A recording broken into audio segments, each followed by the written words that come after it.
outstanding and world-class vision and world-class this. I'm a real leadership geek, honestly. I've spent my whole career reading books and chatting to people. I just find the whole thing and the announcement, the way it's been announced, bizarre. If you could move away from a model where teachers are so intensely focused.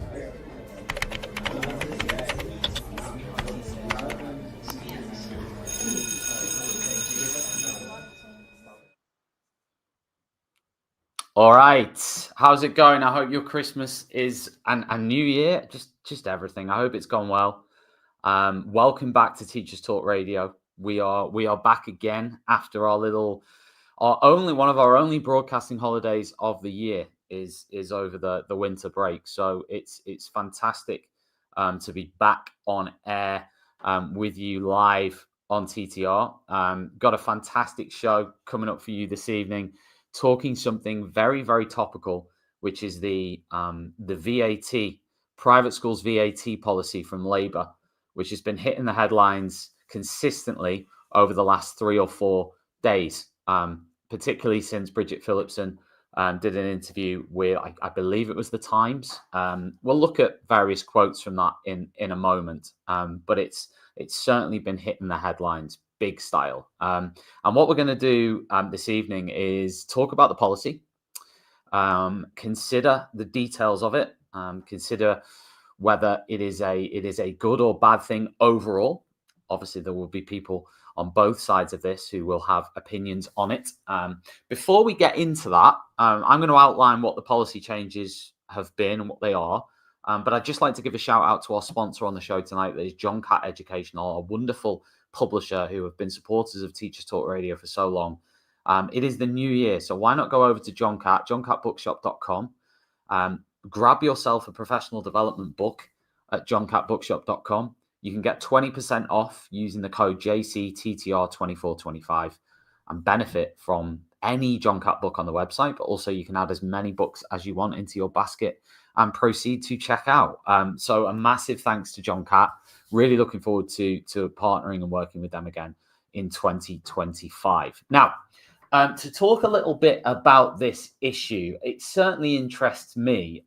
Bridget Phillipson said that the VAT exemption for private schools was a luxury that we can't afford, quote. She said back in November, our state schools need teachers more than private schools need embossed stationery. Our children need mental health support more than new swimming pools. Our students need careers advice more than AstroTurf pitches. And she also suggested more recently that very few students would leave the private schools as a result of the VAT policy change. The Conservative government has labelled this policy as, quote, vindictive. They've described it as a vindictive policy, so strong words from them. Recently, there was a poll. Now, you'll have to forgive me because I forgot to reference who carried out the poll, which was silly of me. But there was a poll just the last couple of days where 54% of people replying in the country said that they supported the idea of the exemption on VAT being removed, and for private schools to pay VAT, or for there to be VAT on fees. 22% oppose it in the country. Now, there are lots of opinions out there on this, tons of opinions out there on this. Some people have said that education should never be taxed. It doesn't matter who's providing the education, where the education is provided, university, private school, state school, nursery, it should just not be taxed, full stop. There are people in that camp who would say that, well, I've seen it, quote, education is never a luxury. I saw somebody saying milk doesn't become a luxury because it was bought at Waitrose, as a comparison. But I've seen many people reply to that and say that's ridiculous, because the fact that education has been made free means that it cannot be a luxury because it's available for free at the point of delivery. So there's a ton of commentary on this that we've had online. I am lucky this evening to have 4 sort of expert panelists. I'm going to say that, certainly experts within education, Maybe not experts on VAT and tax policy. I don't know. They might be, but they're certainly experts in education. And I'm going to bring them on now, hopefully, starting with Katrina and Christine and Ian and Sarah. Now, just before we kick off this conversation, I thought it would be lovely to just go around everybody. It's very rare, by the way, I have 5 guests at the same time. So this must be a first. Maybe not. I don't know. But I'll go around everybody, and I'm just going to give you sort of a minute to tell everybody a little bit about you and what you're currently doing. So we'll start with, bit of feedback. We'll start with Ian. Hello, Tom. Yes, my name is Ian Lloyd. I've been 20 years in the education sector.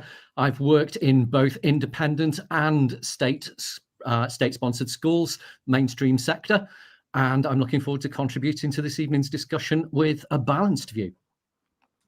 Brilliant. Oh, before I move on to Sarah's introduction, we've already had some texts in. Helen Barnett says there's a new poll on the Times. 74% are against it. So listen, my polling came from one particular report in The Guardian. I'm sure other polling does exist. But anyway, I thought I'd throw that in. Sarah, this is going to be fun tonight. This is going to be fun. Sarah, go on. Yeah, it is going to be fun. Hi, I'm Sarah. As you can see, I'm a teaching fellow at the University of Southampton. I've been teaching now, I think I'm in my 4th year at Southampton. But before then, I was a secondary school teacher for nearly 11 years. So I've been in both places. I taught English and media at secondary school, and I'm doing computer science at the University of Southampton. Hello, everyone. Brilliant. Christine? Hi, good evening, everyone. My name's Christine Cunniff. I'm the principal of LVS Ascot. It's a co-ed school, 4 to 19 day and boarding. And I'm a second career teacher. I've done just over 30 years and have taught in state, comprehensive, grammar, and now the independent sector. And Katrina. Hi, I'm Katrina Lowry. So I currently work as a neurodiversity specialist. So I help nurseries, schools, colleges, and businesses with support for neurodivergent people. I'm here more as a parent today because my daughter goes to a private school, and I am in favour of VAT on the fees. Hold your horses, Katrina. I haven't asked you yet. No, that's all right. I just thought I'd say you're just getting in there first. I'm an education professional, but that's what I was asked to talk about today. But I have taught in special schools, mainstream, private schools as well. So my last school was actually a private school. So I come at that from the professional experience, and I got 21 years experience in the classroom. Brilliant. Well, as I said, we've got a heck of a lot of experience and insight to discuss this. So I'll come back to the first person I introduced. So Ian, I'll roll back round to you to start with. Now, when I said the VAT, the Labour policy on VAT, when I said VAT exemption, right, being removed, is there anything you want to correct me on that? I think you've been very careful in your choice of words by saying VAT exemption. If you take a little look at most of the newspapers and other media outlets, they're using quite inflammatory language about the removal of tax breaks to independent schools. And there is no such thing as a tax break on a tax that doesn't exist. This tax has existed from yesterday and still is not actually a legal entity, as it has not received royal assent yet. Ian, I'll start off by asking you on this policy. What is your view then on the policy? Do you disagree with it? I fear that there is a fundamental question that needs to be answered first, and that is, should VAT apply on education? Okay. Okay. And if let's say, for example, somebody answered possibly, so then are you in favour of that or not? So then does that apply to universities, to tutors, to commercial language tuition, recognising that in fact education is a merit good and our investment in education in the UK helps to promote the well-being, the health of our future generations and their economic impact? There will be many who would respond to that and say, if it is a business in education, then it should be open to be taxed. So in other words, if it's not a state free at the point of delivery education institution, then it should be taxed. So that includes, you see, that's where I guess for these people who would say that, they might not include universities in that for complicated reasons. They may or they may not. They would include tuition centres in it, and they would include maybe nurseries in it, private nurseries. But I don't know whether they'd include universities in that. I don't know. But what would you say to them? Well, let's just take a look outside the education sector. Let's look at something else which is very similar, and that is the healthcare systems. If you have a need to have an operation, you can choose for a private operation to be undertaken. You don't pay VAT on that. What's different? Well, we're going to discuss this in plentiful detail as we go around. I'll go next to Sarah. Sarah, I knew you'd do. I knew you'd do that. No, I'm going in order of everyone I introduced. What is there anything you would say to what Ian said there? Yeah, so I mean, I'm really clear that I think if you choose to buy an education for your child, then you are buying from a business that is providing that for you, and that business should be liable to VAT and other taxation in the same way that any other business is. So that to answer the point about healthcare, I think there's a world of difference between buying healthcare and buying an education. Healthcare is something that we hope that we're never going to need. We need more of it as we get older. But an education is something that sets up and equips people to contribute to society for the rest of their lives. And I think that makes it very much more important. And for that reason, I think if you choose to step outside of that and purchase an advantage for your child, then you are stepping into the business arena, and you should pay tax just like everybody else does. And that money should then go back to the state sector to help fund state education. Ian, I'll give you a chance to respond to Sarah before I move forward with that. And also, I wanted to ask, before I bring Ian in, Sarah, I wanted to ask you what you thought about what Ian, because that is a point raised by many people on that side of the argument, which is around the university issue. Now, you work for a university. So I do, yeah. Do you believe that there should be a VAT exemption for your university? That is a really good question. I have to be completely honest and say that I've confined my kind of background research and my opinion to state schools up to, well, basically up to 18 as it is now. And I have to say I haven't really thought about universities. So I'm afraid I'm gonna kind of sidestep that one. I'd like to think that education would be free for everyone at university, but that in terms of students paying fees. But I honestly don't know enough about how universities are funded, so I'm going to sidestep that one. I'm really sorry, but I don't have enough information to really respond to that. We'll bring in other people obviously in a minute, but I don't either.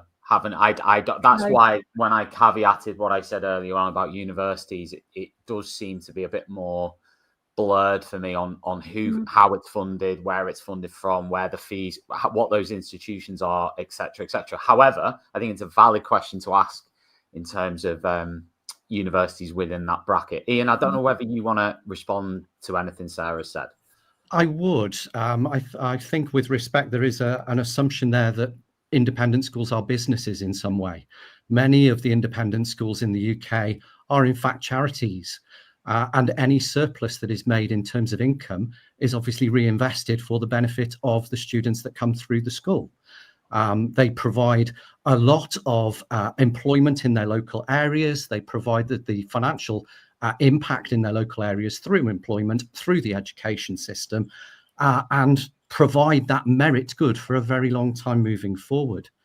I think it's also important to recognise that people choosing an alternative way other than the state way is actually the natural state for education. If you go back to the Education Act, it does state that parents have the responsibility to educate their children. Many parents absolve themselves of that responsibility by sending their child to a state school. However, others choose to home educate. Others choose to send to an independent school. Others may even choose to hire in individual tutors one at a time. And everything else other than the independent school element is not chargeable for VAT. Right, I'm going to move on to Christine now. Christine, what are your thoughts on this initial question of whether you agree or disagree with the policy? You are obviously a principal of a independent school. Yeah, I'd like to begin by saying I don't think there's anybody here or any head teachers or any professionals that we want the best for 100% children in this country, without a doubt. And I think any measures where it would benefit the education of children, including either children in the state system, then I would fully back. But the reasons why I'm opposed to the VAT is I believe in parental choice.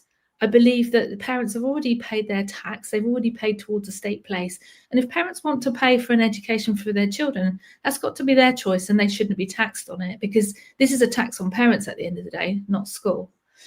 And the other thing is I really don't think it's going to raise the money that is anticipated by the government that it will, because we're already seeing an exodus of children out the system. You can see that and there's another census coming out in January as well, so we'll see it too. We're seeing a national drop-off, and I really just think that the money won't be raised, and it's still not going to be enough. Even if they were to raise that amount of money, it's still not going to be enough. So if you look at that NFER survey that came out a couple of days ago, they were suggesting that teachers would have to be paid 10% more for the next 2 years to be able to try and hit the target of recruiting teachers into the profession. And our recruitment issue at the moment in the UK is critical. And so I really just don't think it's going to raise the money. So why damage something that works, that's good? And why can't we find other ways of raising money to ensure that all children, not 93% or 7%, but 100% have the best possible education in the UK? Why should private schools get that VAT exemption though, Christine? Why should they get it? But this isn't... I know what you're saying, but this is actually the tax. It's not what I'm saying. It's just what people are saying. It's questions there. It is a tax on parents buying education, which is their choice, and education should not be taxed. Fundamentally, I think it's ethically and morally wrong. But could that there will be people out there who will say, well, a lot of these schools now. I understand what Ian said earlier about the way that some of these schools are registered as charities or as other entities, okay? But you can also have a charity that's also registered as a limited company. You can be both. Also, I guess what some out there would say is that the idea that they don't make money, well, it depends, because they make money that is then potentially spent as an expense. So, for example, if salaries are very high, or if the people at the top end take a huge salary out of that, then that is, they would see that as an expense within that charity framework, right? Like, do you know what I'm saying? Yeah, I do. And I think it's not a one size fits all. So if you take, for example, LVS Ascot, we're owned by the Licensed Trade Charity. And so every year we give in excess of £2 million to those who are distressed in the trade. Now, during COVID, when those pubs and restaurants were shut, our charitable giving went through the roof. So we are a true charity. So you can see it's not a one size fits all. We are a true charity. We've had a comment. Mrs. B says, my SEND child is in a small independent school. By sending her there, she's providing relief to the state sector. As Christine says, I've already paid tax on the earnings I pay. I pay her fees with. John Davidson says, how about the schools pay corporation tax on their profits if they are deemed to be businesses?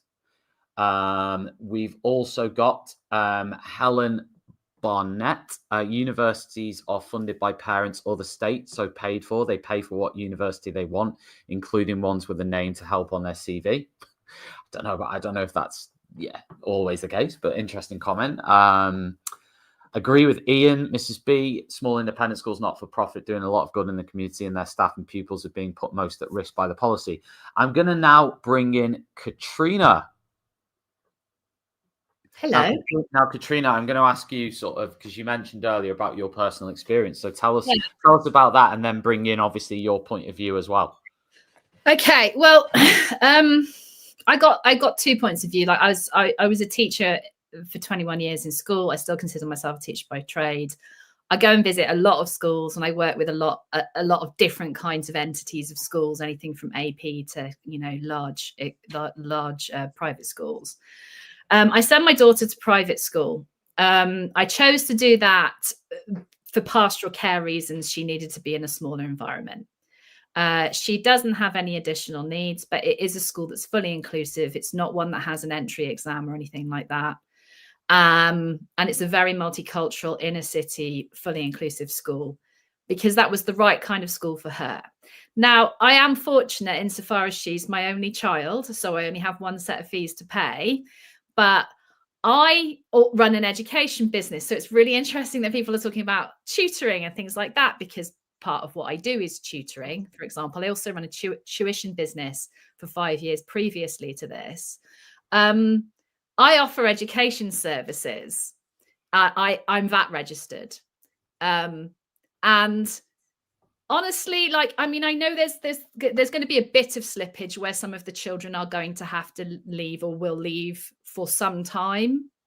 So there is going to be some fall away, but I don't think it's going to, when I became VAT registered with my business, I didn't lose a single client.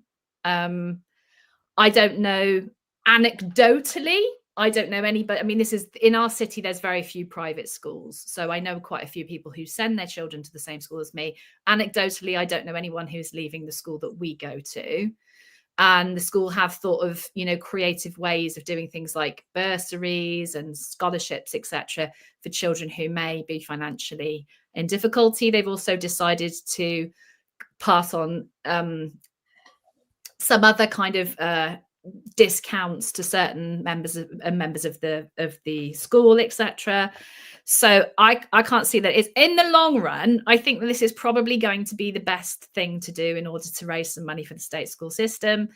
I get to see the compare and contrast, because I may very well be in a private school that is a private, for example, special school one day, and then in a state school and then in a city the next. So I literally get to see that comparison. And I take your point that it might not raise all the money, Christine, but we've got to do something.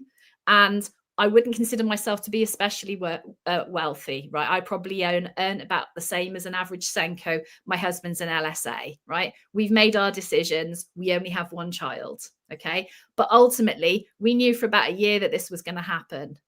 Like, it was likely that Labour were going to win. We knew there was going to be a 20% income at this time, so we've had time to plan for it financially. And honestly, I think it's the best thing that we can do, because the money has to come from somewhere. And honestly, I think paying your taxes is one of the most patriotic things you can do. So I actually do think that probably on balance, most people who send their children to private school do have the broadest shoulders, and therefore should be the ones who are paying the most tax. I also think, universities aren't entirely exempt, by the way. Private universities do have to pay some, and also some charities are also VAT registered. I know a little bit about VAT because I'm a businesswoman who pays VAT. So it's not entirely true to say that charities are completely exempt, because not all of them are. They can get some exemptions, but it's a bit more complicated than that.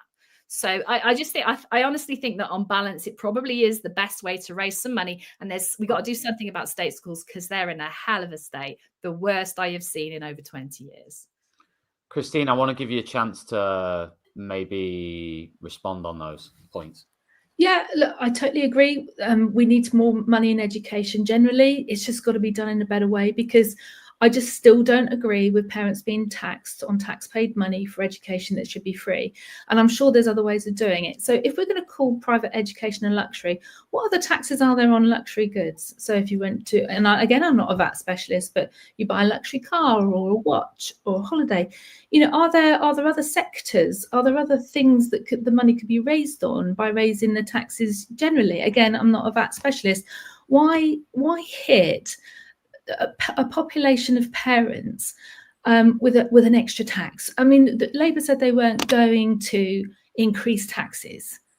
okay, this is not an increase, this is just a new one.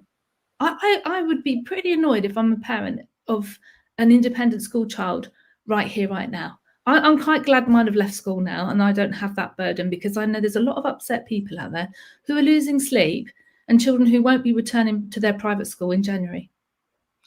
But Katrina, you've said your child is in one. So I mean, how do you personally feel about the rise? Are you saying because you've prepared for it, you're okay with it, or are you saying I'm fully 100% prepared for it? I mean, look, right, like I said, I'm not a wealthy woman, right? I'm probably paid similarly to what you are, right? Which is kind of like, you know, and my husband's an LSA, right? We're not wealthy people. We happen to be, in comparison to people in the United Kingdom, probably doing pretty much okay, right? But we have, you know, people who, the vast majority of people who send their children to private schools are not hugely wealthy, but we are capable of financial planning. I knew the Labour government were going to come in. I see what goes on in state schools. The money has to come from somewhere. And as I run an education business, I can't understand why I pay VAT. Well, I pass VAT on to my customers. And nurseries do, for example, and private universities do, and tuition centres, which I also ran previously, do, and private schools don't. And some of them are run as charities, so they could then they can apply for the exemptions that apply to charities, which are kind of quite specific. You know, I mean, the charitable part of your trust, for example, they can apply for some relief in certain areas, but the business part of things is going to be VAT-able. And, you know, like, I'm not an expert, but I do know a little bit about it, you know, from an education point of view. And I just think the money's got to come from somewhere. So I'm absolutely 100% behind it. Sarah or Ian? I don't know whether. Go on, Sarah. You go first. So I've got a few things to say here. First of all, there's a few things, comments about taxation, about, you know, why does it have to be schools, and why can't it be the gambling industry? And I get all of that, right? I understand that. There's plenty of ways to raise taxation, but all we can focus on in this discussion is VAT on school fees, right?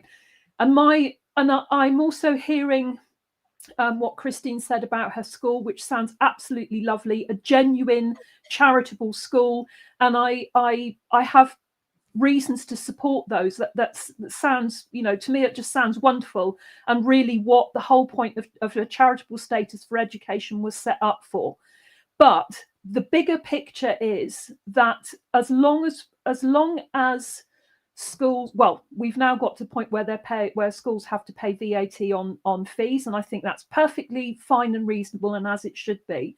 I'd actually like to see schools, a considerable number of schools, lose their charitable status as well, because I think that as long as the taxpayer continues to fund a layer of education, then what we have is a stratified society where we have a group of people who have been bought privilege and advantage over other people, and that seems to me fundamentally unfair. And this is where I come from. It's the unfairness of it, and I do think that everybody should have the same opportunities. People should be treated the same, should go through the same system.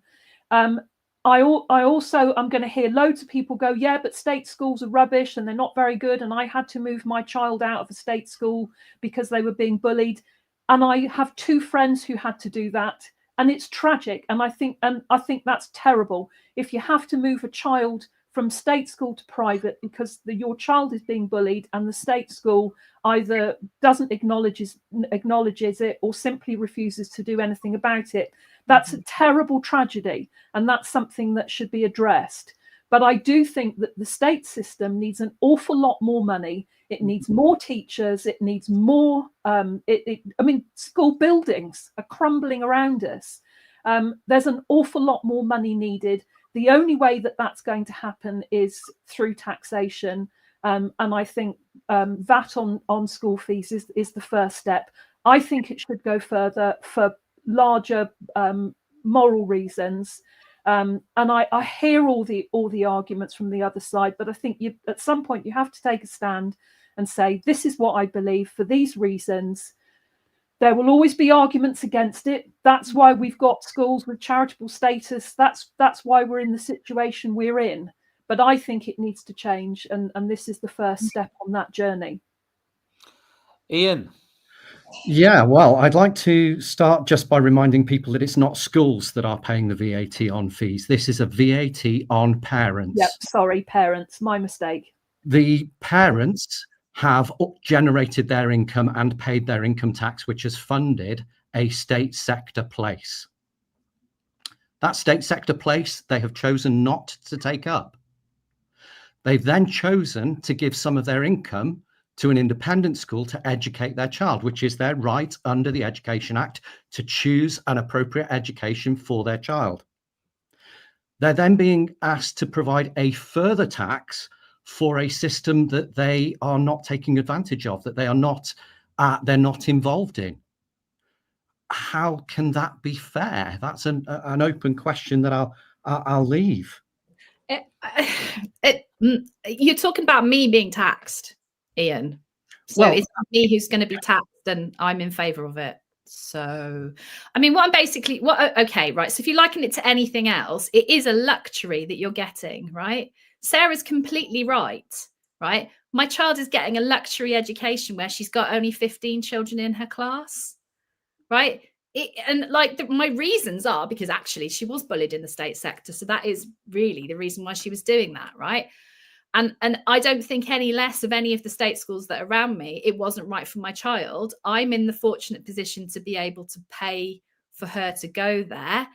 And I know it's a luxury. I've made that choice. I pay my income tax. All of the stuff you're saying, Ian, that applies to me. Yes, absolutely. 100% completely agree with you, right? But the thing is, right, if I decide to buy organic foods, right, then I'm going to pay more for it because I chose the luxury item. Right. If I go on a holiday, I can stay at a Premier Inn or I can go and stay at the Hilton. Right. I pay more for it because it's a luxury.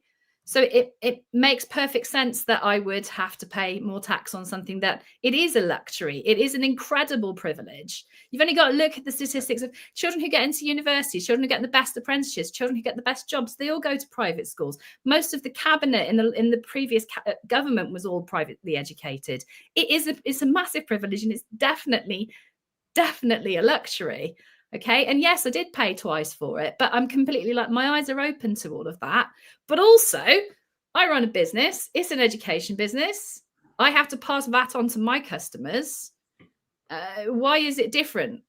I don't understand. And thirdly, okay, going back to the charity status one as well, right? Charities can apply for certain exemptions. So if your school is a charity, you can apply for certain exemptions. I don't know the details of that. I'm not an accountant, but it's not like, it's not like the charity status is going to have to suddenly be removed as a result of this. Not the charity work that you do, and you obviously do some really amazing things, is going to have to be removed because of all of this. It's about getting the right advice from the right people. And, yeah, I'm going to be taxed twice, Ian. Absolutely, I am, but I'm still in favour of it. So when we see that somewhere between 10 to 15% of children leaving the independent sector is all that it would take to make this a net zero policy with no gain to the state sector at all, how is that going to work? How is that going to generate the additional 6,500 teachers that are supposedly going into the state sector, which is only, 0.3 of a teacher per school? I mean, look, okay, my evidence is anecdotal, but I don't see that it's 15 to 20% of people who are leaving. I mean, do you have that evidence from your school? Or, I mean, I don't want you to give away anything that's sort of GDPR, etc. But I mean, do you have evidence that it's going to be 15 to 20% of children who leave the private sector? I've got the evidence from the Adam Smith Institute that it will only take between 10 and 15% of students leaving the independent sector to make this a net zero policy. But are they doing that though? Just to come in, I mean, Bridget Phillipson has said very clearly that she doesn't believe that there will be that sort of exodus. I don't. There is commentary out there that suggests it could be more like 5%. Yeah, that end up leaving. There is also, Tom, newspaper reports and reports from local governments where in Surrey, for example, there are no places for any children leaving in year 9 and above. in the state sector, and they're having to bus students over 30 odd miles to get them into a state school. Having said that, though, Surrey has got an awful lot of private schools, though, hasn't it? I mean, like, it's a really, like, you know, that and Oxfordshire is probably the two with the highest number of private schools. So maybe that's just disproportionate because of the area. Like, I mean, you know, where I live, I'm in Cardiff. We've only got 4 private schools in the entire city, and there's 400,000 people. So it's going to be places and places. There's always going to be a shakeout when there's a new policy with these sorts of things. But like, look, if you look at any other business, right? If your mechanic suddenly said, oh, I've got to charge you VAT on this, or your hairdresser said, I've got to charge you VAT on this, right? You get some time to think about it, and you get to make an informed decision about whether you continue to go there. Like my dog groomer did it recently, okay? And you know what? They didn't lose a single customer. Right, I had to put VAT on my charge a year ago, right, and I didn't lose a single customer. Right, anecdotally, I don't know of anybody, and of the private schools that I work with, they are talking around about that kind of like 5% that is kind of being bandied about. I don't have the figures. We won't have the figures probably for several months. But I honestly can't see it being 10 to 20%. Christine, somebody, again, you might not be able to answer this, but Rachel has asked, well, she's asked Ian, but you're the principal, so we'll ask you. She has asked what percent do you think are going to leave your school? If you can't answer that, that's absolutely fine. It is early days, but I think what we're seeing across the country, probably in September 24, which has just gone, about 5 to 8% of children just didn't arrive. So the offers might have gone out there, but over the summer, obviously people got a bit jittery and didn't arrive. Then we're going to see a further drop off in January. And then we're going to see that the real impact will be September 2025. And I think that's when we could see 10 to 15%. I've just got a couple of other points on that. Is if we're talking about fairness, let's say about these children that do leave our schools, in the independent sector, there's going to be, it will create more social divide. Because parents can afford, and I've looked at some of the chat here, and some of the parents, teachers here are saying they can afford to move into rich areas where, if you look at the top 10 state schools in the country, take out faith schools and grammar schools, the average house prices in those areas are £650,000 to £1 million. And I know a very good state school in Ascot where I'd say the average house is £2 to £3 million. You're going to have more children you might get more children being tutored for the grammar schools. You're going to push out more disadvantaged children.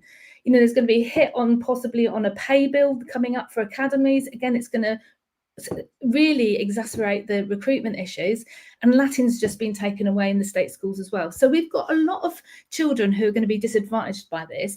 And I've got a question for Katrina. Being a neurodiversity specialist, okay, bearing in mind it's going to be some of these smaller SEN schools that are going to really suffer from this. And I know in my school, out of 800 children, a quarter of those have special educational needs, but they don't meet the threshold for an EHCP. So my parents, they not only pay the fees, they pay SEN support on top of that as well. And a lot of these children will be the ones that are going to be forced to leave their school. And I do know there's people watching on here tonight who are in that position. How does that make you feel as a neurodiversity specialist? I love this. This is a brilliant question. Thank you. I'm also neurodivergent myself. Right. My daughter's school, like I said, is a fully inclusive school. Right. So they have a large cohort of autistic children and other neurodivergent children. So yeah, I know exactly the kind of children that you're talking about. And also previously, my last kind of like in-school teaching gig was at a school that was specifically, well, generally speaking, for children who were, you could describe loosely as anxious non-attenders, a huge number of which were exactly the kind of children that you describe. Okay. So I know exactly what you're talking about. There will be other funding that is available. I mean, there are a large number of children who are at private schools who are on EHCP or an IDP, as far as you know, because that's what we call them in Wales. That's that's kind of similar thing that we have in Wales. So there will be that. There will be families who have a whip round and Auntie Flo plays for it. There will be. The thing is, right, you can't know about somebody's individual circumstances unless you tell them. So we are talking in very general, broad, sweeping terms here. I don't think that those children are going to be the ones who are affected the most from this, because the vast majority of them do have access to additional funding, which is available. There's lots. I know that there's lots. There's lots of scholarships and bursaries and things. Well, there are in Wales. Okay, I'm just talking about from people that I know. Okay, I can't see it as I really just can't see it as being the landslide of difficulty that everybody sees it as being. I really don't.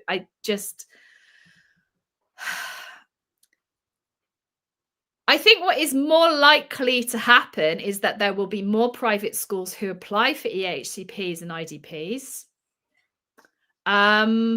But there are lots of children already in private schools who have IDPs and EHCPs.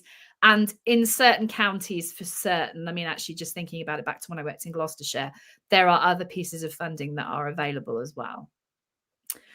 There's also flexi schooling, which brings in a whole other thing that people can do too.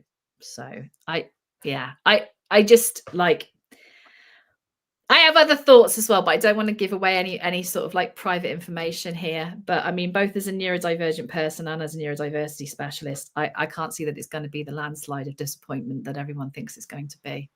I think I've got a lot of children in my school who possibly are on the spectrum there as well, who are going to be extremely anxious about leaving a school where they're comfortable and we're meeting their needs. Are they leaving? Yeah, some of them are leaving. And for me, it's tragic. One child lost because of this is tragic. Christine, one person's asked, I think it was Rachel again, I can't remember. Someone said, but what's your average loss rate per year, like pre this change? You mentioned 5 to 8%. So what's the average before that? No, so our numbers were pretty stable up until then.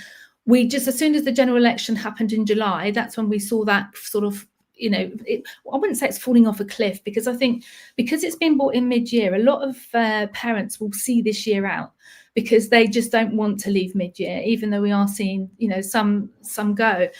The big drop-off will be in September 2025.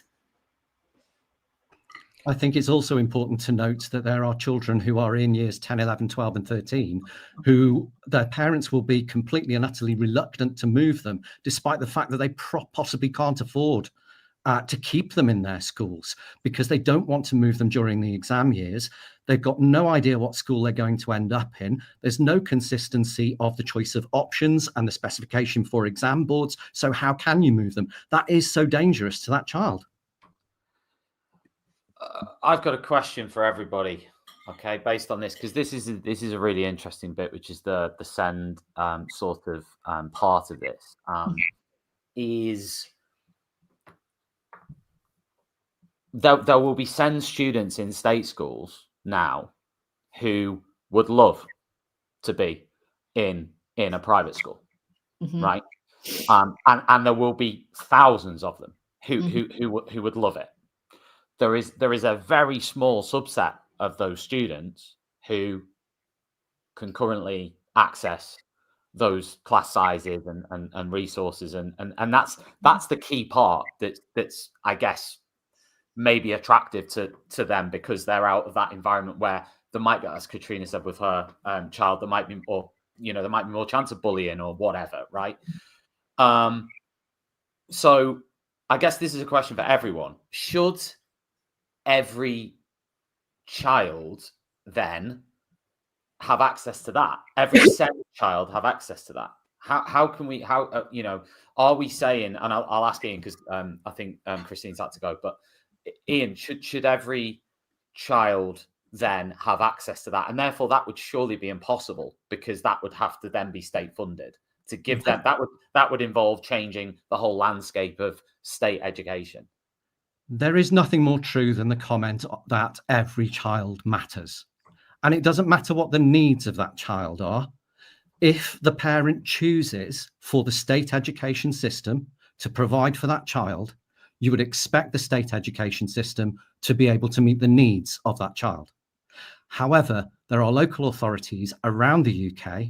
I've taught in Wales, as you know, so I know that there are specialist independent schools where local authorities who recognise that there is not the state school provision available they pay for those children to have access to the independent school so that that child's needs are met. Okay, I mean, I don't know whether anybody else wants to come in on that. Sarah, you haven't spoken for a while. Yeah, so I mean, Ian's absolutely right. Every child does matter, and every child needs to have the opportunity to do their very best in a secure, calm, and inclusive environment. And I'm talking about their very best. I'm not talking about, you know, getting top grades, getting you know, getting your grade 8, getting your top flight A levels. I'm not talking about that. I'm talking about every individual being able to do their best within that individual's capabilities. What I see is that the split between the state and private school is leading to a 2-tier society where we have people in positions of power and authority purely because of the university they managed to get to, because of the private school that helped to send them there, that then appoint people like themselves, and the whole system has become rotten. And I want that to change. And one of the ways I see that changing is by challenging the independent education sector. And I think the first, like I said, in an ideal world, I would like charitable status removed from most schools. There's a long history of the Anglican Church and the Tory party making sure that I think it was initially 9 universities, and it's now expanded to quite a few thousand schools. They fought really hard for charitable status to remain with those institutions because that's where they were sending their sons. And historically, they've worked really hard to keep that. And so we are now in a situation where we have, as I said, this divided society. And I would like that to be dismantled. And I see education, where children are educated, as the first step in that process. I want really good state schools. I want state schools with smaller class sizes. I want state schools that are run like, for example, like Michaela School. I know that's a bit of a controversial choice, and Catherine Burblesing is by no means my favourite person, but I'd love to work in her school because it's calm, it's managed, all the students do really well, she got really good results. I would like to see more state schools, all state schools, primary, secondary, operate on that basis and be the best that they can be. And I realise that this is a utopia that is never going to happen, but we have to have something to aim for. And the first thing that needs to happen is that the state sector needs funding. It desperately needs more money. And the only way that's going to come is from taxation. And I think if you I realise that there's a kind of middle strata of parents like Katrina who are by no means wealthy, but are making the sacrifice for their children. I don't want them to do that. I want them to know that there's a state school on their doorstep that they're happy to send their child to. That's what I want.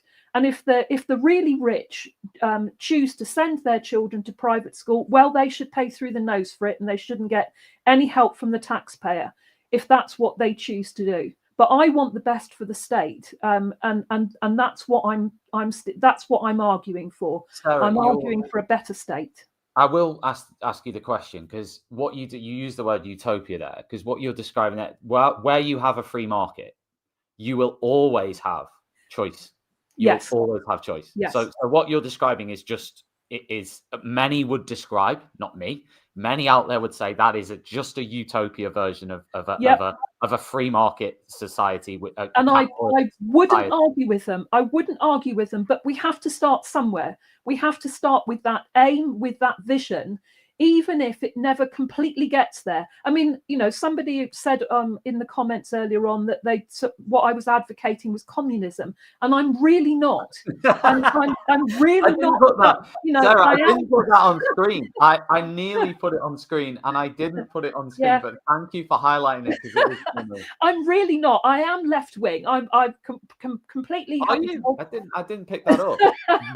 But I'm not in favour of communism, but I am in favour of a country where we start to dismantle this hopeless class system that we have. You know, the really good example, I looked it up earlier on, when this came out in the COVID inquiry, Lee, can't remember his second name, who said he said to the panel, we need to have free school meals for primary school children. And everybody else on the panel, he asked them, who's ever had free school meals? Nobody had.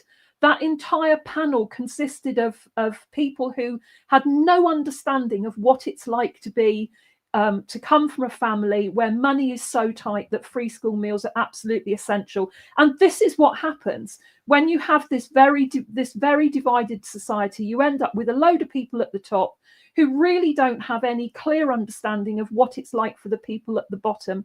And I want to start to challenge that. And I think that on school fees is a good place to start. I'd like to see it go further. I appreciate that my views are a bit extreme, and there's going to be loads of comments. I can see them cropping up. My ideology. I wouldn't necessarily label your views extreme in the sense. I'm sure there are a lot of people who hold those views. Whether they're extreme or not is not really for me or for Teachers Talk Radio to say. But there will be many out there who hold those views, right? What I'm going to do now, because I know Ian wants to come in. He's had his hand up for about 5 minutes. So I'm going to bring Ian in next, and maybe Christine, and then Katrina, right, on what you've said, Sarah. Before we do that, I just want to give a big shout out to John Catt, who are our partners on the show this evening. If you're enjoying the show, by the way, we've had 1,000 live viewers so far. So if you're watching this live, and we've had loads and loads of comments, I haven't had a chance to read out all the comments, right? I will come back to all the comments. Obviously, Sarah's just read a really important one about her being a communist. But all the other ones, we will come back to them as soon as we can. But there's been loads. So thank you for interacting. Keep sending in the comments. We'll and obviously like and subscribe as well if you're watching on YouTube, please. And thank you, John Catt, for supporting the show, because they support this and every conversation we have on TTR. So Ian, you had your hand up for it. I'll let you come in first on what Sarah was saying. Thank you, Tom. I actually had my hand up because I am one of those children who was educated through the state system. And yes, for a period, I was eligible for free school meals. I am proud of the fact that I've got to where I am through the education that I've received. And it is as a direct result of teachers that inspired and enthused me and gave me the opportunities to thrive. And that's what parents want. And it doesn't matter whether it's in the state sector, whether it's in the independent sector, whether it's through homeschooling, whether it's flexi schooling. Every parent wants the best for their child, but they believe that they can go about it in different ways. Some incredibly rich people will send their children to the state sector because they'd rather spend their money in other ways. They're not being taxed in this. How is that fair? Similarly, there are people who are scrimping and saving to get their children into an independent school because they believe it will be the best for their child, and they will not be able to afford the increase that is being applied to their fees because of the imposition of a brand new tax on VAT. This potentially will result in some independent schools closing. Some people may in fact find that whilst they wanted to send their child to an independent school, they can no longer do so because it is closed. It is a risk that this will actually exacerbate the class divide.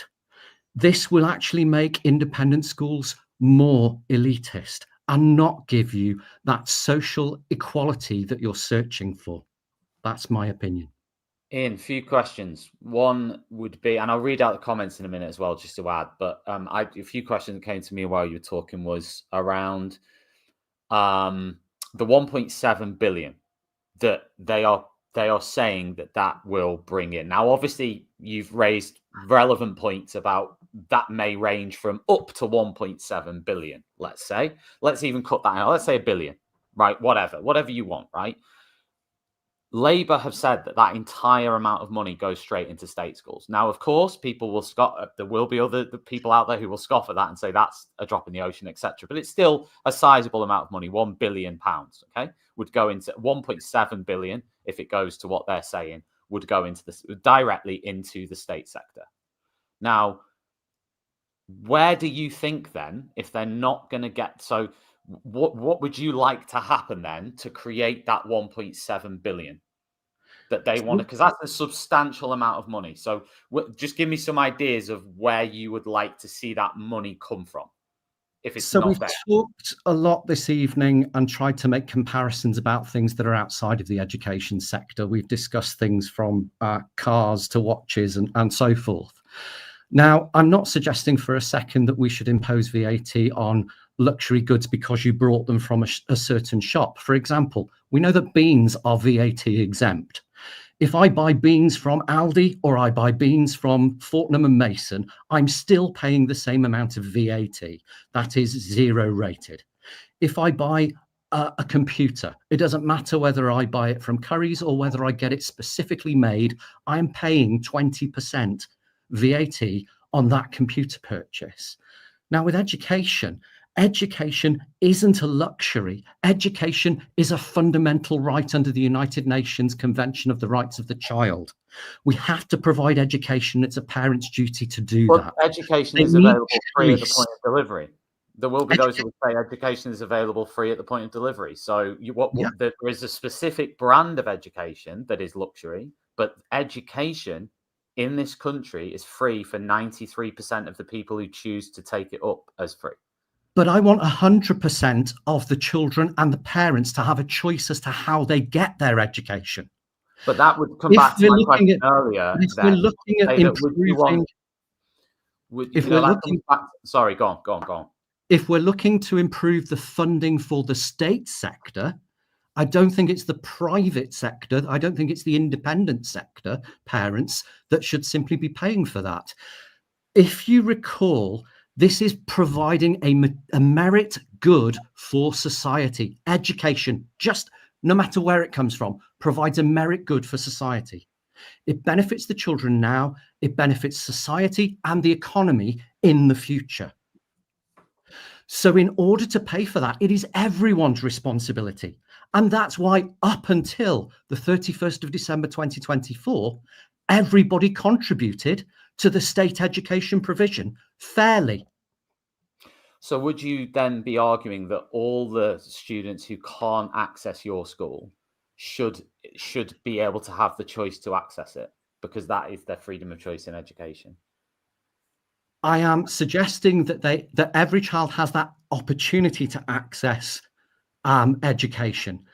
Tom, if you had £1 million tomorrow, what would you spend it on? You'd probably buy some your school, 100%. You would probably buy some luxury. Yeah, you'd probably buy some luxury goods. I'd get down to your school, Ian. I'd get.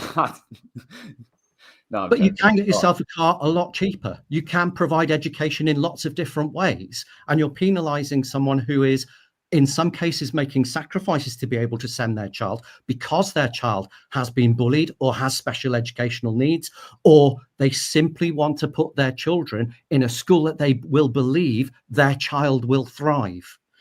So really, it should be down to income tax and globally paid taxes throughout the UK to be able to provide the minimum state level that we expect for our children. Katrina, I'll bring you in.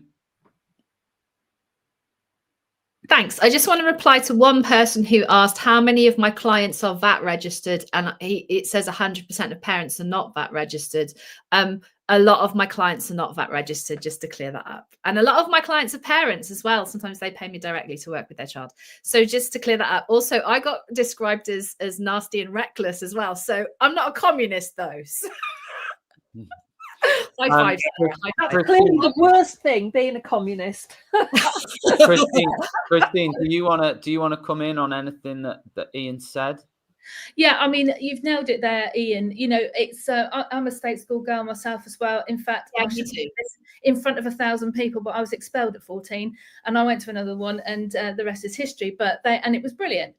But, you know, one thing was getting around here, it's going to take more than 1.7 or 1.8, even if it was raised, to improve the system. Now, we've already I don't think anyone would deny that. But so why is the focus on private schools and the VAT issue when how much do we actually need and where does it need to be spent and how? Because you can throw all the money you like into a boat that's got a hole in the bottom, and it's just going to come straight out and not achieve anything. Now, as you say, Catherine Birbalsingh, and I am a fan of her, Okay, there are some good examples of what we can do in this country, and I'm sure if we all pull together, it would be about 100% of children, because even 7% is 600,000 children in this country right now whose parents and them are not looking forward to this next academic year. And we should, as a country and a nation, be ashamed of ourselves. For what? Sorry, I missed that last.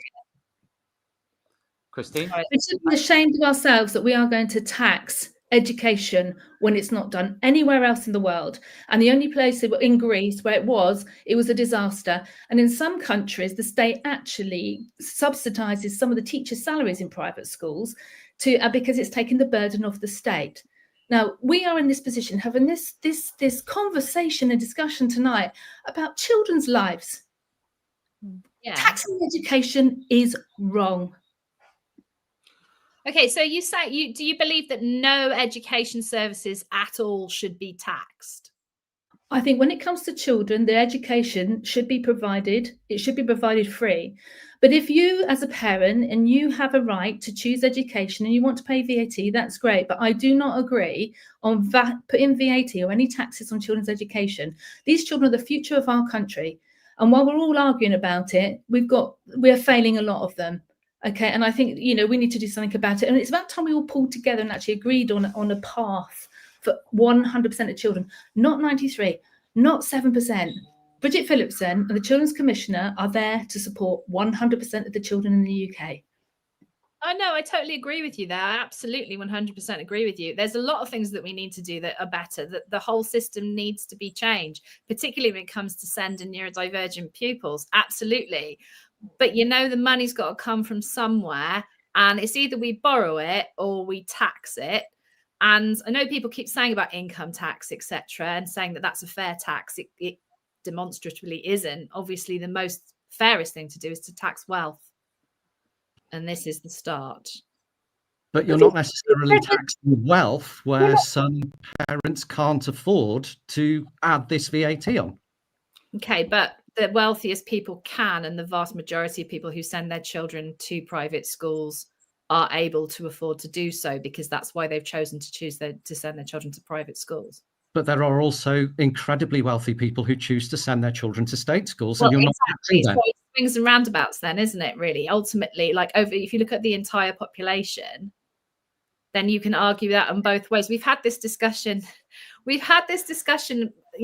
the last hour, basically, and we're going back in the same kind of circles. Yeah, we are kind of going round and round here. I mean, all parents make sacrifices. All parents make sacrifices. Yeah. I am a parent who is choosing to send my child to private school, right? I get the sacrifices of it. I've got a whole journey behind me of 14 years, right, of doing this. Yeah, I've made my decision, right? But ultimately, because I have this point of view of you are all in one place all of the time. I go to lots and lots of different places and I see it all, right? And begrudgingly, Phil, I do have a clue because I've been to 20 schools in the last month. Thank you very much, Phil. So I actually do have a clue. Phil says Katrina has no clue.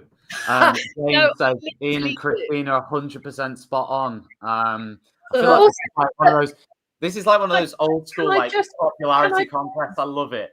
I just want to respond to Sarah, who said quite rightly, she didn't call me a communist. She said that what I was proposing was communism. So you're right, Sarah, and I do apologise, although that's fine.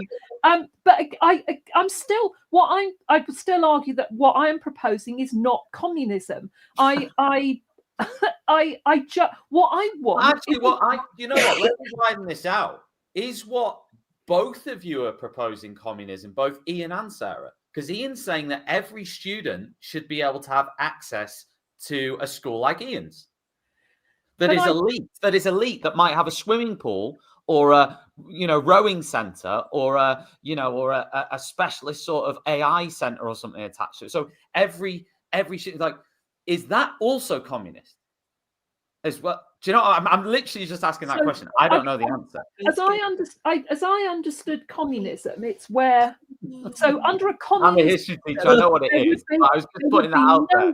There'd be no private, no grammar. Everything would be state run, hang on, I'm never sure about the difference between communism and socialism, but you wouldn't have private school. There would be no question of buying anything different to anybody else. You couldn't Although buy private schools in a communist regime. You could potentially a socialist regime. That's right. As an also history graduate, yes. Thank you very much. So I am not ever suggesting that I want private schools to fund the state sector. That's really not what it's about at all. I'm not talking about not arguing for taking money from and giving it to. What I'm saying is that actually the choice, perhaps I'm saying that the choice, that some of the choices, if they are going to exist, the people that choose to make them should pay the full cost, so that there is no burden on the state, and so that the state can then choose to spend money on state schools and make our state schools the very best. Is it one of the Northern European countries? I can never remember whether it's Norway, Sweden, Denmark. I think it's Norway. They don't have any private schools. It's an anathema. They simply don't exist. Everything is state. And they have a really good education system. They also have a very much higher taxation rate. So people in Norway pay an awful lot more tax than we do, but they get an awful lot more back for it. So Sarah, pause a second. Christine, do you want to come in on that, on the Norway point? It wasn't so much on the Norway point, but you said with private schools, and we shouldn't be a burden on the state. You just said that. Why are private schools a burden on the state? Well, because for charitable schools they don't pay tax on so many things that they should do. That I think they should do. But that's not a burden on the state. We're not taking anything from the treasury, from the government. It is, because you're getting something for less than someone else would pay for it. So that when I'm talking, that's how I see the burden. The burden is that private schools with charitable status get things at much less cost than other schools do. And that's my fundamental problem. Sarah, I don't think they do. And in fact, we're alleviating the burden on the state because the parents aren't taking up the state places. No, that's £6,000-7,000 a year. Schools, we don't have any benefit. We pay for ourselves, and we've never been taxed on parents have never been taxed on education. Schools have charitable status. That means that they don't pay tax on an awful lot of things that they use. And that's my fundamental problem, is that the charitable status affords them advantages that other schools don't have. Now, I'm not saying that all schools should not have charitable status. I think there's quite a difference between some schools that have charitable status where every single penny is spent on the education of the child and no money is made or goes anywhere else. And there are other places where that is not the case. I'm also very mindful that with academies, and somebody mentioned in the comments about academy schools, the amount, for example, that their CEOs are paid and the profit that some of those those academies, large academies, make, right? And I have a problem with that too. I'm definitely not a fan of that system either. But all of those little things are a bit kind of whataboutery for me, because for me, the fundamental principle is that we need to make our state schools much, much better. We need to make our state schools have the same qualities that attract people that pay to put their children into private school. And that's what I want. And that has to be paid for, and that money has to come from somewhere. And that on school fees is a good start on that. We all agree that we need more money in the state system, but why break something that's not broken? Why decimate a sector and 600,000 children in that sector? Why put them at a disadvantage for money that's not going to be raised when there's going to be better alternatives to raising money to support our state sector? Right. So here I've got to say here it does get a bit nuanced for me, because I can see that there are some schools, charitable schools, particularly in the primary sector, that have clear benefits for some children, right? But nothing that can't be replicated in the state sector. That's my argument. You know, small class sizes, all the compassion, all the things that and the you know, the quality of tuition, all of the things that people pay for when they pay for their child to go into a private school should be as good in the state sector, so that actually really there isn't much choice. You go, where's the best school? It's the state school that's in my local area. That's where my child is going to go. That's what I would like to see. The question was Hold on, predominantly Ian first, then Katrina, then Christine. Back to Christine. The question was predominantly on VAT on private schools. So actually, I won't go into the intricacies of charity law and so on in this forum. It's not appropriate to do so. Is VAT the right thing to do? No. If we get a highly optimistic scenario of 5% of independent school children leaving the sector, then it's suggested there'll be an economic impact of positive £1 billion. If 10 to 15% leave the sector, then there will be no revenue gained. If more than 15% leave, then it will be a net detriment to the state. And if more than 25% leave, you're looking at an additional 1.5 billion a year. Katrina. Okay, I'm going to go in a completely different direction because I feel like we're going around in circles a little bit. And I'm sorry I keep I did have questions. I actually had about 10 questions, but we got off. No, John, go on, you make your point, because I want to. We've got like 10 minutes, and I want to finish with a couple of questions. Go on. Yeah, no, it's not you. It's the. I keep laughing at the comments because I'm getting a lot of hate here, and I think it's hilarious. And I'm sorry, everybody. I'm not saying that it's a laughing matter. Okay, right. So here's my vision, people. Right. Basically, yes, I think and I've said this quite a lot online several times. Okay, I think all schools should have class sizes of 15. Worldwide, class sizes for primary school are 22, and in secondary school are 15. Right. Ideally, all of the buildings should be rebuilt. Every teacher should not have a class size of more than 15. They should all have a member of support staff that works with them full time so they can have the proper professional relationships with each other, right? All children should have a device, whether that's a laptop or an iPad or whatever is right for them, which is set up for their own particular accessibility needs, right? So that is my dream of my education utopia and what it would be like, right? That's my little piece of communism right there, okay?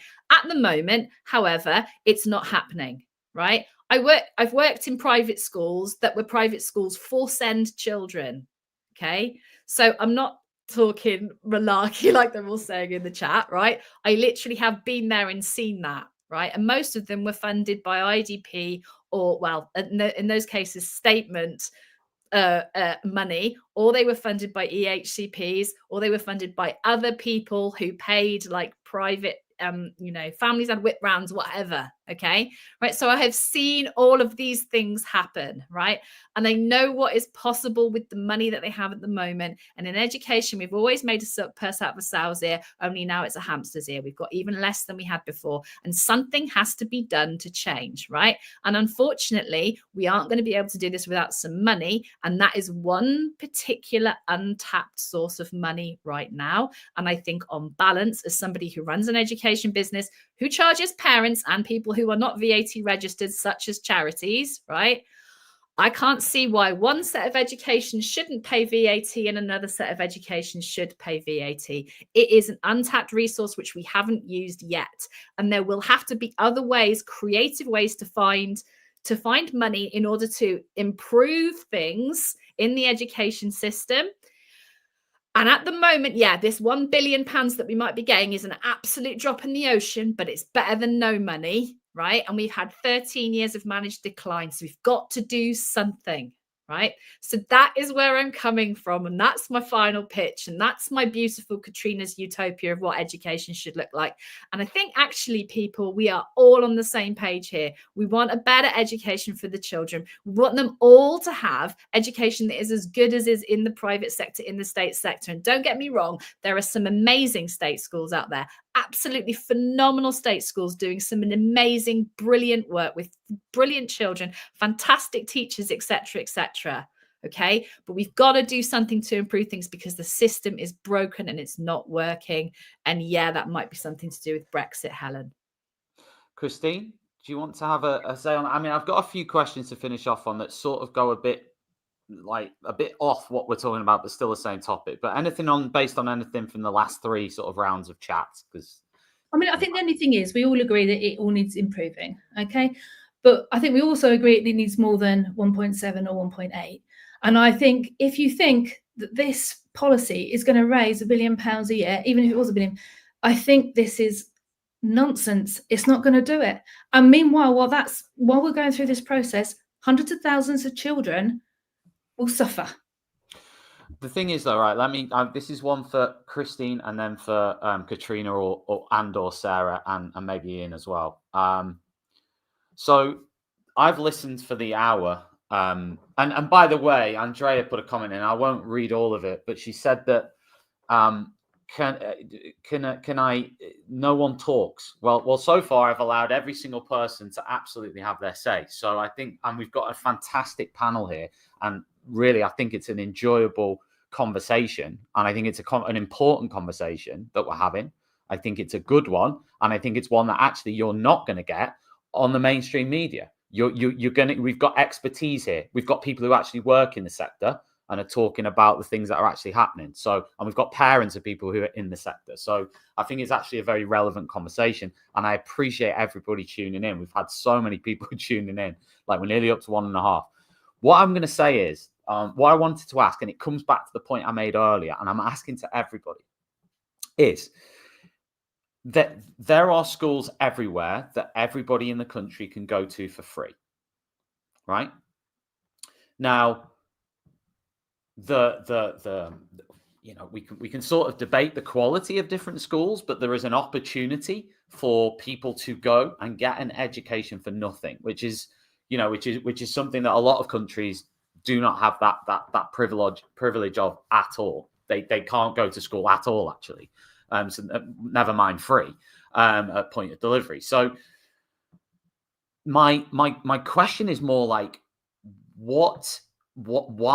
So we're talking about relieving the strain on the I think you said, Christine, relieving the burden on the state sector by 7% of students being an independent. My question comes back to, how do we distinguish as it stands? Because we can't talk, all these ideas of what education should look like are great from everybody, but they all rely on a lot of money, and that money has to come from somewhere. So we're talking in the current reality of what it is now and what it's going to be like next year, when the UK economy is probably not doing that well at the moment, let's be honest. So we're looking at what it is right now, and I'm saying, why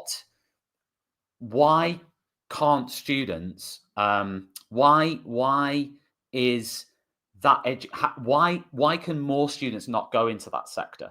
How can we say you can be in the sector because your parents have money, but you can't be in the sector because your parents don't have money? The reality is, we're always going to have independent schools, and we're always going to have state schools. So I'm sorry, Sarah, I'm going to disagree with you. It's not that I'm disagreeing with you. I think your utopia is wonderful. But in reality, we are always going to have options for people to school. And some of those options are going to cost money, and some of them are going to be free.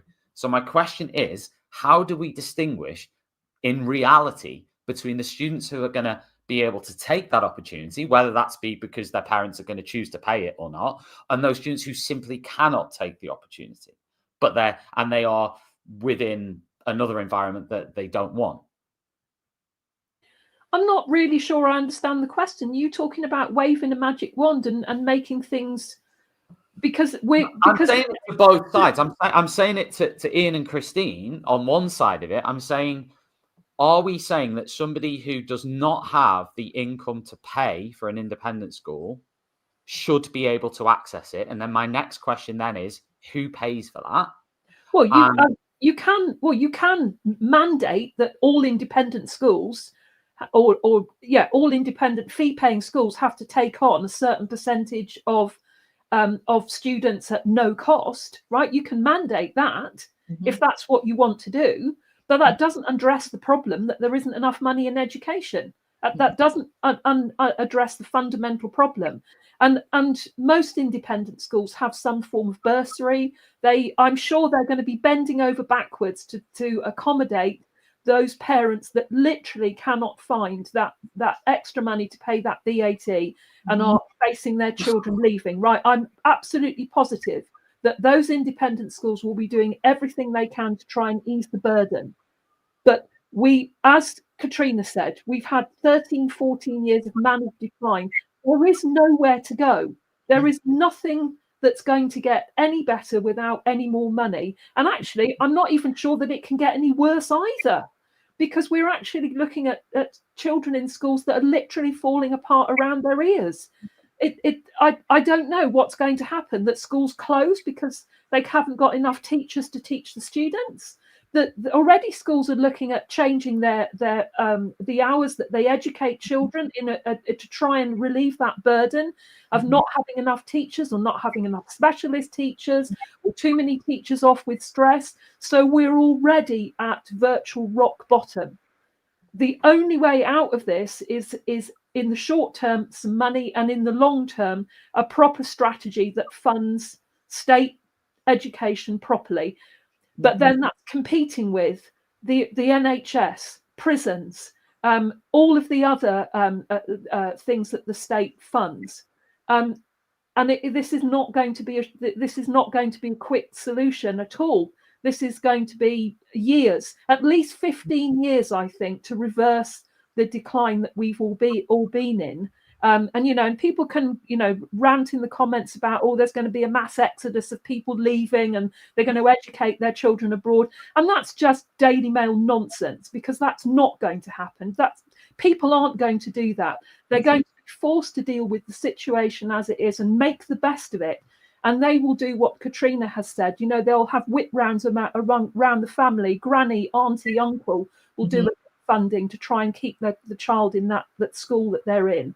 We'll all muddle through as best we can, but there is no short-term answer to any of this. It's very much long-term. And my utopia, what I'd like to see. We all want to see that. I have my view as to how I think that's going to be achieved. Ian clearly believes that that parents have to have choices. That's fine. I can live with that. That's okay. But there are no, I don't know what question you can ask. You can say, where are we going to get more money? One person has talked about taxing gambling. Yeah, why we haven't done that, I don't know.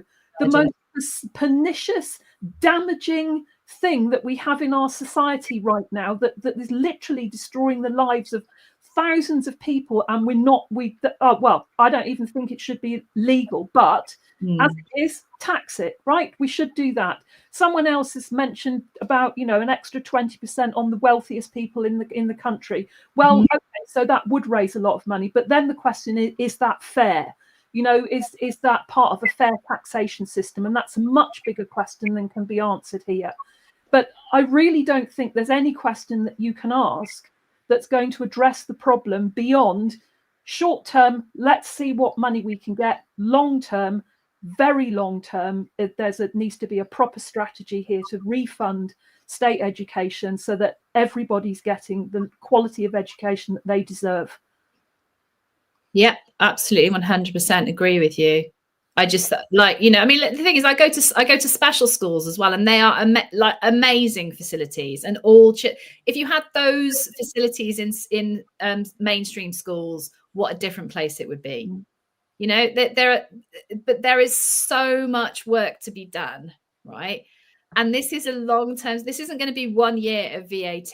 This is going to be basically VAT is now on it, right? Okay, so this is going to go on for decades and decades and decades, right? So eventually money is going to be created, but this is just one particular strategy. And where else is the money supposed to come from? We've got to start trying to be a bit fairer in society. It's either that or we borrow the money, schools are in such a, in my 25 years of working in education, I have never seen it so bad, right? I've never seen it so bad. And we all agree we've got to do something. So this is a something, right? And on balance, right, having looked deep inside my own soul and talked to lots of people, and with my experience of seeing lots and lots of different schools, I think that this is a way forward. Ian? I take on board Katrina's right to choose the best education for her child. And that's the right that I expect all parents to have. I am worried about Katrina's assertion that there will be continued income from VAT, because as mentioned, if as little as 10% of the independent school population move out of the independent sector, then there will be actually no revenue gain, because the state will be required at £8,000 per pupil to fund places for those students in the overcrowded, underfunded, falling down schools. That terrifies me. As a parent, as an educator, that is not what I want for the children, either in my care or throughout the UK. Christine? I must admit, and this has been quite a debate and a half, and we have been in the houses quite a bit, but what really kind of distresses me is that anybody who can support a policy which is so ideological, it's so vindictive, it's so nasty, and it's going to impact so many children in our country right now, children in my care, and I will always put children first, and I will continue to fight this battle for all children. I want the best for all children in the UK, but I will not see children disadvantaged in one particular sector because their parents choose to buy education out of money they've earned and paid tax on. It's their right, and it's up to them what they do with it. And meanwhile, we will continue to fight. Ian and I from the same school, Ian. So come Monday morning, we'll be back on the ground floor, and we'll be ensuring that we've got happy little bunny rabbits there accessing their education. A point to Katrina and Sarah. Tony says, asking the top 20% of families to pay £1,000 per year is a much fairer way to raise that 1.5 billion. Well, billion. yes, but yeah. I don't make tax policy, Tony. But yeah, I mean, that might work. But I don't make tax policy. I'm not an accountant. Like I said, I'm a teacher by trade. I happen to run a business. It might work. That seems numerically to work, but I don't know how you would identify the top 20% of families. But yeah, tax wealth is a good idea. Yeah, I do think I would agree with that. I think we in the taxation policy in this country could do with a bit of an overhaul. There are an awful lot of loopholes that are exploited. And there are an awful lot of very wealthy individuals that could pay an awful lot more than they do and don't, right? And although, and I guess some people say, well, yes, but they're paying to send their children to private school, and that means that their children aren't going to the state school, and that's relieving the state. So why don't these wealthy people donate directly to their local state school then? What about that? Why don't they do that? Why don't they put their hands in their pockets and give a lump of money to their local state primary or secondary school? Let's have a little bit of philanthropy, but directed towards the state sector rather than settled elsewhere. That's something that could happen as well. I'll just refer to a few other comments because we've missed so many comments from different people. John has said, would the panel support an unwinding of the policy if in a couple of years it's shown at a net loss to the Treasury? They'll never undo VAT, John. I mean, it's a lovely idea, but they wouldn't undo VAT on anything. Once a government raises a tax, they're not going to untax somebody. They might bring it down, so it would be 20%, it'd be 17 or something, but they're not going to get rid of it completely. Yeah. He's also said, oh no, this is Mark, sorry, not John. Mark says, Tom, I'm guessing that's to me. How about people who don't have the income to live near a state school and access that? I'm guessing a good state school and access that. Well, because it's addressed to me, I'll answer that. Number one, I think there's some interesting perceptions about what a good school is. you know, and a lot of parents will just look at an Ofsted report. So it depends whether you consider an Ofsted report to be valid or not, or how much weight you would put on an inspection report. There are, I would personally say, a lot of good state schools out there. I would argue that there are more good state schools than not out there. Having worked in mostly state schools in my career, so yeah, how about people who don't have the income to live near a good state school and access that? Again, you could argue, what about the people who don't have a good income to attend a private school then? Yeah. And if all state schools were good, that would be a moot point, wouldn't it? That would be that question wouldn't even arise. Yeah, one thing I wanted to ask Katrina and Sarah is, what about concerns over employment for people within the independent sector? Do you have concerns about teachers and stuff who might be maybe made redundant or whatever based on this policy, or is that sort of just part of the thing that has to happen? Look, I think it's unlikely, right? But we know there's a massive shortage of teachers. So where are they going to go? There's other jobs that they can do. Look, I mean, I don't mean to be crass or flippant about it, and I know that's the way that I come across, but you know, that's just my personality. Neurodivergent, I overshare. So there may be some redundancies. Sometimes there are redundancies in school. A school that I work with had to make 6 TAs redundant recently. That was a really sad, horrible thing to do. And I didn't wish it on anybody, having been made redundant myself in the past. However, you get a payout and there is the opportunity for you to have another job. And sometimes there's a chain of schools that you might go to a different school, or sometimes there are other local schools you can go to, or you can find a job outside education. This is a really unfortunate fact. And I feel terrible for anybody who this happens to, but we do have a massive shortage of people in education. So Phil, they probably will get another job, and there are lots of schools that need teaching assistants, support staff, and excellent teachers who've got that really, good experience from working in these really excellent schools. Phil. Ryan says private school parents already pay towards the state sector through their taxes. We do not reclaim, nor have we wanted to, tax paid when we choose to educate our children independently. Yeah, and lots of people without children, like me, for example, pay tax. Some of that tax goes towards funding the state education. I got no problem with that. Just because I don't use it doesn't mean I'm not prepared to pay towards it. Okay, we've got literally 2 minutes left. Just going to see if there's any other comments that are worth reading out before we unfortunately have to say ta-ta, because it's been incredibly interesting to talk about this policy. Obviously, emotions and passions run high with it, because I think it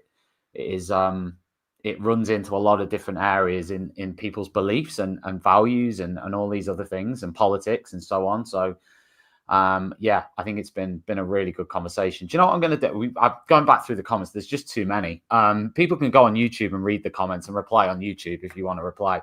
I just want to give everyone an opportunity to finish off with like a final thought, like it's sort of like, the sort of election debate or whatever. I want to give everybody their final sort of thought on this, their final pick on their point of view on it. So we'll go in the same order that we started in, and I'll start with Ian, who was the very first person to speak on the show. And Thank you, Tom. This is just for everyone joining. This is a conversation about the VAT policy, the new Labour VAT policy on independent schools. Thanks, Tom. I go back to the very first point that I made, that education is a fundamental right and should not be taxed. VAT on private school fees is a tax on parents, which is unfair because they've already paid tax on their income and they are choosing to put their children, as is their right under both UNCRC and Education Act law, to place their children where they believe their children will thrive. Children should be at the heart of this policy, and by applying VAT, there will be significant numbers of children who will be required to move school, causing disruption to their learning, their education, and their future outcomes. That is so unfair. I think Sarah was next.